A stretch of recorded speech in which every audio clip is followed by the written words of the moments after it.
All right. Trump has broken many of his promises. And the first one that he broke, which is the most obvious, is that he said no new wars. Now, unless you want to quibble with me that this is a war in Iran, which I don't think you would have good standing for the quibble, but I'll accept the quibble, and I think I can at least logically get you to see that it is actually a war. Um, how do you square that with the fact that this was one of his main campaign promises? And before you say no, it wasn't, I went back and looked. Not only is his first term was there a ton of campaign promises that were set down by Trump with no new wars, but during his second and third run, it was promise after promise that he would not get us engaged in foreign wars. So he's definitely broken that promise, and I don't think there's any good way for you to make the claim, since he's broken those promises, that was successful on Trump's part, right? He definitely lied to us about that. I don't think that anyone can actually be surprised by this if they've paid any attention to the man over time beyond their wishful thinking. Like the phrase he typically uses is no more forever wars, not no new wars.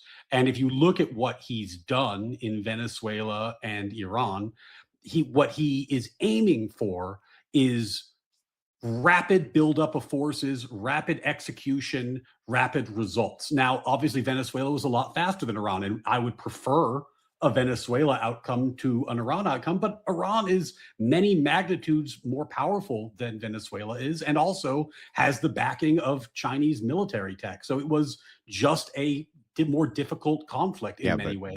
I feel like you're not engaging with the criticism itself. That's a broken promise. Now, you can say that maybe you think that the Iranian conflict is justified, and I'll even grant to you that you think that.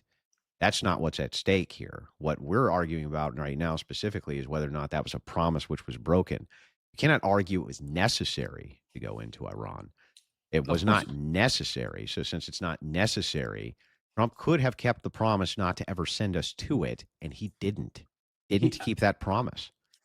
if you think that was a promise that he made, I don't think you've been paying enough attention to the man. He's been hawkish on Iran since the 80s. He's talked about occupying Krug Island since the 80s. This is a man who's always talked about bombing Iran and the need for it. And you know what?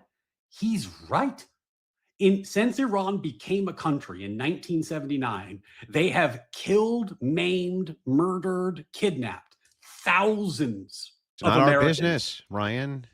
The Not our murder of business. Americans is not Well, our when you say business. Americans, Look, sorry, I the cut murder you of off Americans. before you said Americans. I didn't realize that that's what you were going to say. But even then,